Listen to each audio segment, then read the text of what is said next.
الحمد لله نحمده ونستعينه ونستغفره ونؤمن به ونتوكل عليه ونعوذ بالله من شرور أنفسنا ومن سيئات أعمالنا. من يهده الله فلا مضل له ومن يضلله فلا هادي له. ونشهد أن لا إله إلا الله وحده لا شريك له، ونشهد أن سيدنا وسندنا وحبيبنا وشفيعنا ومولانا محمدا عبده ورسوله. أما بعد، فأعوذ بالله من الشيطان الرجيم.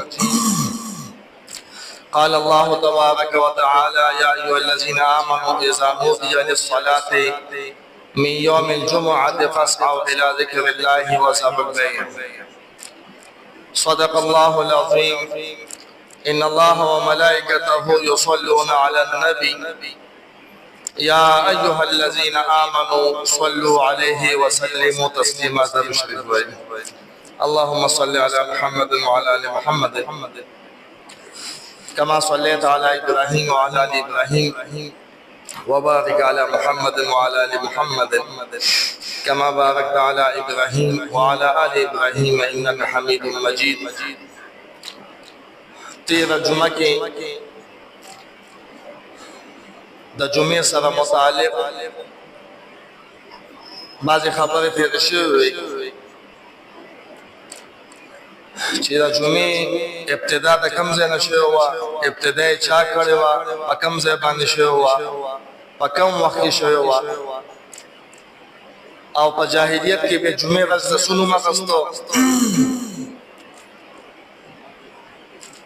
او دا جمعه ته ولې وایي. دا ټول تېر شوي تېره جمعه.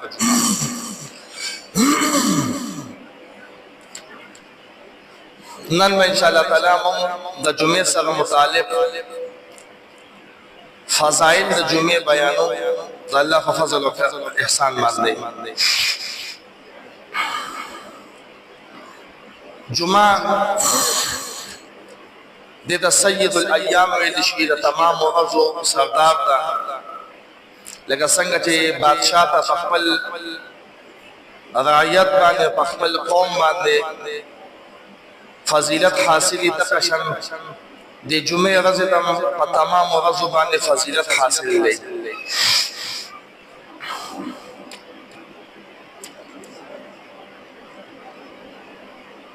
د جمعې ورځ په دې کې خصوصا د جمعې د لمونځ د وجې نه فضایل بیا ډېر زیات دي. لکه د مسلم شریف حدیث کې راځي: من توضأ فأحسن الوضوء ثم أتى الجمعة. چې کوم سړی ښکلی اودس وکړي، ښکلی اودس مطلب دا د سنت طریقې مطابق اودس وکړي، بیا د جمعې لمونځ ته روان شي، فاستمع غوږ کېږدي وانصت خاموش شي.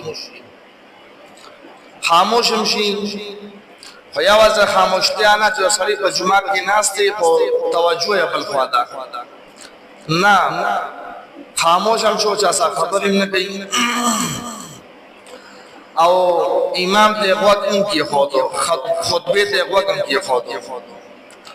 نبی کریم علیه الصلاۃ والسلام فرمایي: غفر له ما بینه و بین الجمعه. الله جل شانه با د دې جمعې نه والي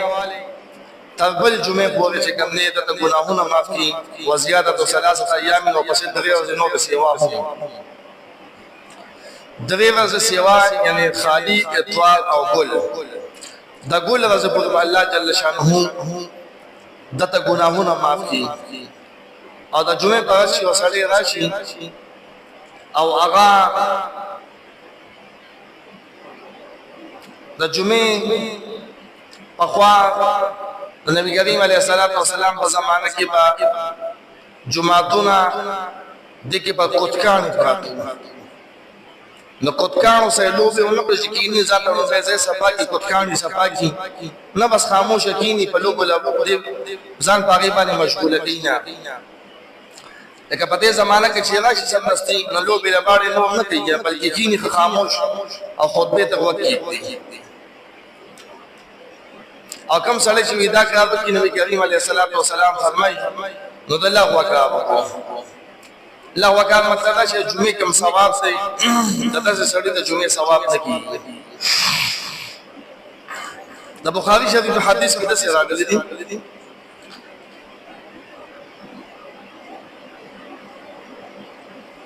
چې کوم سړی راولګي ته د جمعې په ورځ باندې غسل وکړي،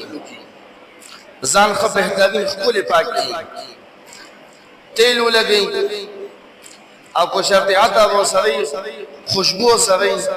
نو خوشبو مې استعمال کړي. بیا په نیت د جمعې باندې جمعې مونځ ته راوځي او د دوه مسلمانانو ترمنځ جدایي رانولي، داسې چغلي شرارت ونه کړي چې دوه کسان یو بل څه د هغې د وجې نه افغانۍ راشي. بیا چې څومره مونځ وکړي، خطبې ته وخت کېږدي، مونځ وکړي، چې کوم مخکې مونځ یې د جمعې نه 4 رکعاته الله تعالی وس ورکړي، 6 رکعاته الله تعالی وس ورکړي نوافل سنت وکړي، بیا خاموش شي وخت کېږدي چې کله پورې امام خطبه نه ختمه کړې دی خاموش ناست. کم سړی چې دا کار وکړي نو نبی کریم علیه الصلاة والسلام فرمایي د دې جمعې نه والې راتلونکې جمعې کې الله جل شانه ته ټول ګناهونه معاف کړي. دا ابو داود شریف په حدیث کې داسې راغلي کم سړی چې غسل وکړي په ورځ د جمعې باندې او ښکلې کپړې واچي او کو خوشبو سوي د خوشبو نه مولګي، بیا د جمعې مونځ ته راشي نو د خلکو په اوږو باندې خپې نه اړوي. مطلب دا دی چې خلک ناست دي نو دا لومبي سر ته ځان نه رسي چې خامخا د مشرع ځای ته ځان ورسي، بس چې کوم ځای ته خالي میلاوېدو هلته کښېني. د دې وجې نه علماو لیکلي دي چې کوم سړی جمعې له راشي هغه له پکار دا لومړنی صف خالي دی نو چې لومړني صف کې کښېني، دویم صف کې نه کښېني، دریم صف کې نه کښېني، بلکې کوم ځای لومړني صف کې خالي دی هغه د ډک کې دپاره دی چې دې کې خالي ځای پاتې نه شي نو شاته به خلکو ته مسله نه جوړېږي. نو که یو سړی د شاته نه راشي هغه ته نبي کریم علیه الصلاة والسلام فرمایي چې ته به خلکو په اوږو باندې خپې نه اړوې. یو سړی د غسل یې وکړو او ښکلې جامې واچولې، عطر ورسره و، خوشبو ورسره وه، هغې ولګوله، د خلکو په سټونو باندې خپې وانهړولې، بیا چې الله جل شانه ته مونځ مقرر کړی دی هغه د ادا کړو. کوم سنت نوافل د جمعې د خطبې نه مخکې دي بیا د خاموشه شو غوږ یې کېښودو تر دې پورې چې امام راووتو، امام خطبه وویله او خطبه ویلې شوه، خطبې ته یې غوږ کېښودو، مونځ یې وکړو. نو نبي کریم علیه الصلاة والسلام فرمایي چې د دې جمعې نه والې د تېر شوي جمعې پورې راتلونکي نه، دې حدیث کې تېر شوي جمعه یاده کړه، یو حدیث کې راغلي دي راتلونکي جمعې پورې، او د ابو داود په حدیث کې دا داسې راغلي چې د تېر شوي جمعې پورې څومره ګناهونه دي شوي دا د هغې کفاره شوه. ګناهونه مراد واړه ګناهونه دي، محدثین لیکلي چې غټ ګناهونه دا چې کوم دی په توبې باندې معاف کېږي. نو توبه خو مسلمان له هر ټیم پکار دی چې یا الله توبه کمې پیشې رانه شوې دی، یا الله پاک زه په هغې باندې پښېمانه یم، ستومانه یم، پوه شوی نه یم. دا خو هر د مسلمان عادت بدای چې دی به هر ټیم الله ته توبه وباسي او واړه ګناهونه الله پاک په داسې غونډه کې نیکو اعمالو باندې هغه معاف کوي.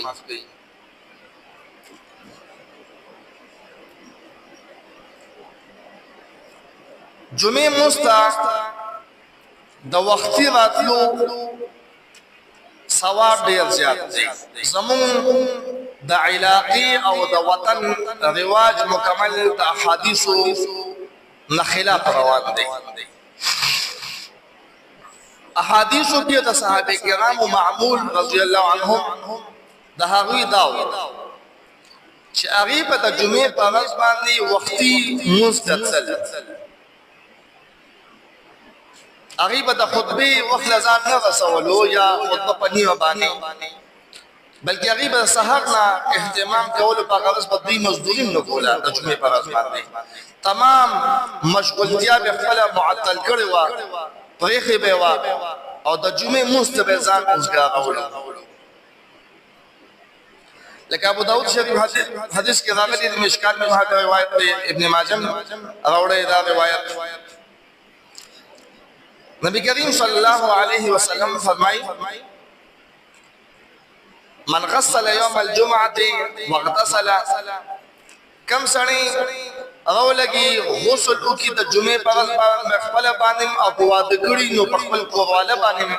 غسل وکي. بیا وختي تلوار کی باغې باندې او جمعه تم په وخت باندې راشي او بیا چې کوم دی په سوړلې باندې راشي پیاده راشي جمعه ته. چې جمعه ته راشي نو بیا امام ته نږدې کینی او وخت دی او داسې څه بے فایدې کار په جمعه کې ونه کی. بے فایدې کارونه په جمعه کې عموما د خلکو نه ډېر کېږي، لکه ګپ لګول شو، یو بل سره دنیاوي خبرې کول شو، هسې به بے فایدې څیز باندې ځان مشغولول شو، موبایل کې ګوتې وهل شو بے فایدې. نو په دې څیزونو باندې د لغوه کار پکې ونه کوو. نبي کریم علیه الصلاة والسلام فرمایي چې کان له بكل خطوه عمل سنه، دتب الله جل شانه په هر یو قدم باندې د یو کال د رجوع او د یو کال د شپو د عبادت ثواب ورکړي. د دې وجه نه وختي مستراتل پکار دي او د جمعې په ورځ باندې خپل مصروفیت حتی الوسع کمول پکار دي چې سړی جمعه ته په وخت باندې راشي. بخاری شریف او مسلم شریف حدیث کې راغلي دي نبی کریم علیه الصلاۃ والسلام فرمایي چې کوم سړی د ورځ د جمعې باندې داسې غسل کوي لکه څنګه چې جنابت ته سړی غسل کوي او وختي راشي لومبني وې دا دومره ثواب زه وګټل لکه چې اوخه علاله کړه الله تعالی اوخه علاله کړه او خیرات کړه. کم سړی ولګي دویم وخت بیا راشي د پسې رستو راشي په داسې شو لکه غوی علاله کړه، په دریم ځای باندې راشي، په دریم ساعت باندې راشي، داسې شو لکه ګډه بيزه علاله کړه، بیا د دې په څلورم ساعت باندې راشي، داسې شو چرګ علاله کړه، په پنځم ساعت باندې راشي، داسې لکه اگې انډا د الله تعالی کې خیراتي کړه. او چې کله امام خطبه لا راپاسي نو بس ملائکه حاضر شي او د خطبه ته وقت. ایو بل روایت کې راغلي دي چې بیا کله امام خطبه ته راپاسي نو ملائکه د هر یو بنده چې جمعه ته داخلي کې د جمعه په دروازه باندې ولاړی او دا غي نمونه دي. خو چې کله امام خطبه لا راپاسي نو دی خپل صحیفه او خپل کتابچه چې رجسٹر وساکمي هغه را بند کی او بیا وکیک دی. د دې وجنه زمای عزتمندو دا نا وخت غسل امام غزالی رحمت الله علیه هغه وخت دی کلی دی چې دا د ناراست خلکو کار دی او نا وخت جمعه د غسل خطبه له سبزان واصول دا یو مسلمانانو یو نوی کار شروع کړی دی، بدعت غونډه کې شروع کړی دی. د مسلمانانو په اسلام کې د صحابه کرام او تابعین او تابعین په زمانه کې خدا معمول نو چې مسلمانانو بس خطبه له ځان رسول فرض مون به کو به بشاره کتل داسې خو نه و. دا یو بدعت شروع کړی دی خلک. حالانکه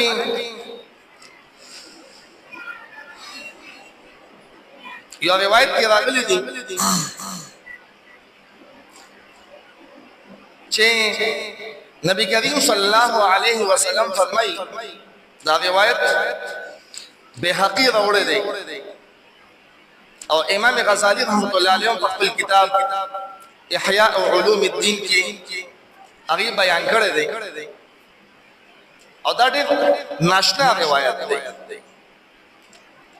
نبی کریم صلی الله علیه وسلم فرمایي کله چې یو کس د جمعې په ورځ د خپل وخت نه رستو شي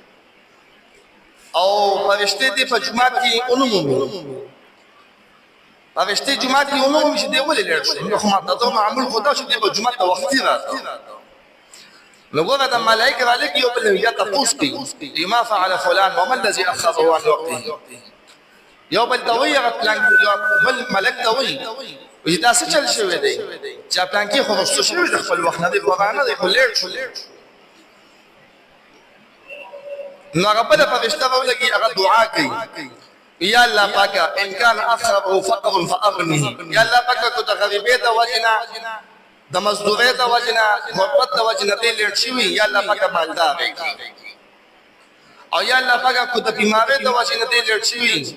نه الٰه العالمین شفاء ورکړي او یا الله پاکه کو چرتا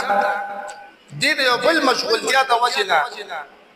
دې د موږ نه لړ شوی نو یا الله پاک خپل عبادت ته وزګار کا او یا الله پاک کو چرته اصل له لعب کې اختشوي له لعب کې اختشوي دوګه شوی نو یا الله پاک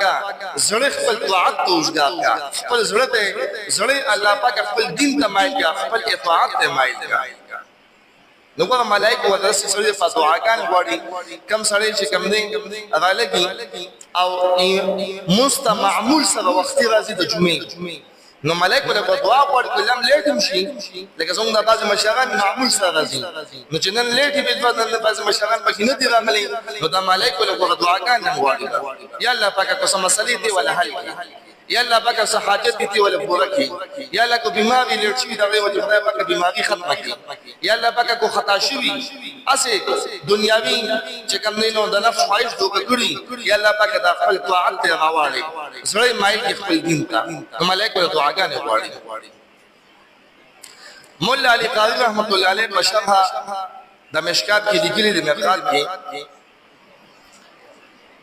چې نبی کریم علیه الصلاۃ والسلام فرمایي چې جرابچان با خپل رب هر جمعه چې کوم دې ته جمعې په ورځ الله تعالی دیدار با د کافور غونډه کې غونډه باندې کې د کافور غونډه به ډېرې به باغې باندې با د انسانان مسلمانان بدل کې الله تعالی دیدار کوي خو نبی کریم علیه الصلاۃ والسلام فرمایي الله فرمایي چې په دې کې به ما ته ټول نږدې ها کس وي چې کوم سړی په دنیا کې په جمعې په ورځ باندې جمعې مزله په وخت باندې وختي راځي نو چې کوم سړی جمعې مزله په وخت باندې وختي راځي نو الله پاک فرمایي ما ته په باندې دیدار وختي راځي په نمبر کې نو الله سره د دیدار نزدې کېدل په جنت کې هغه چاته بلومباني دیدار نصیب کیږي کوم سړی چې جمعه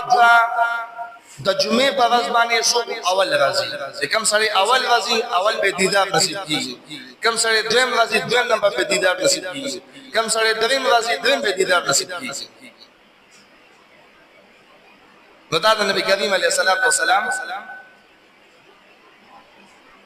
وینا ده او د جمعې د په خپل مصروفیات ختمول دا د مسلمان شیوه د مسلمان شان بدایي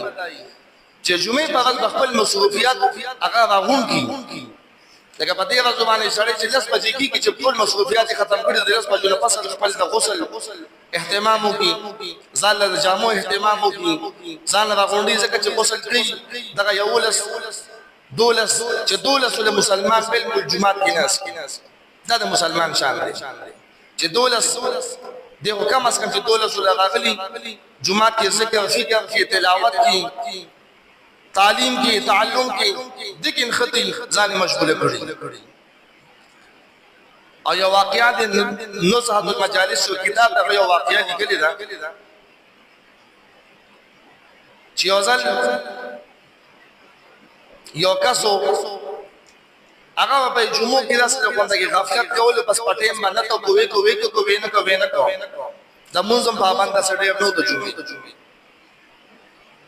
هغه بیا توبه استدا هغه توبه بیا علماء طریقې له چې توبه مول استدا هغه یو ځل داس چلو چې د جمعې ورځ وه کور کې راکړه غنم ختم شو دا اوړه ختم شو نو په خر باندې مې دانې واچولې ژرنده ته مې وړې چې ژرنده ته مې وړې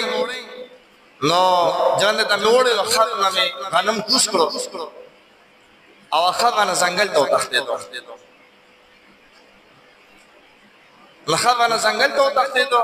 ما دانې کېښودې دې کې ګاونډی مې راغی چې ستا هغه د پټي د اوبو نمبر دی نن او که نن د اوبو نه کړو بس پټي د اوبو ختم دی فصل دی نشته فصل به دې ختمېږي ما چې خدای او څوک د دانو د حساب شم فصل پسې منډه وم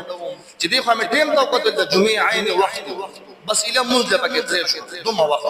خطبې له رسېدې شوم دومره وخت وی ما وی چې یاره بس نور هر څه به کېږي دا جمعه نن کوم چې هر څه کېږي نن به د جمعې مونځ کوم نور هر څه پرېږدم زه به ولګېدم جمعې مونځ ته رالم جمعې مونځ مې ټول په ښه په اهتمام سره ادا کړو د مونځ نه پس همداسې کور ته رالم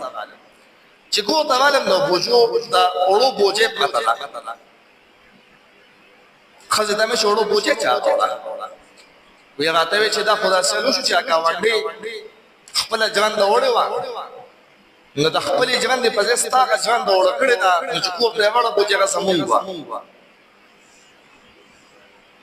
نو بس یې مونږ ته مفته کې ته کاړو نه خلاص شو الله پاک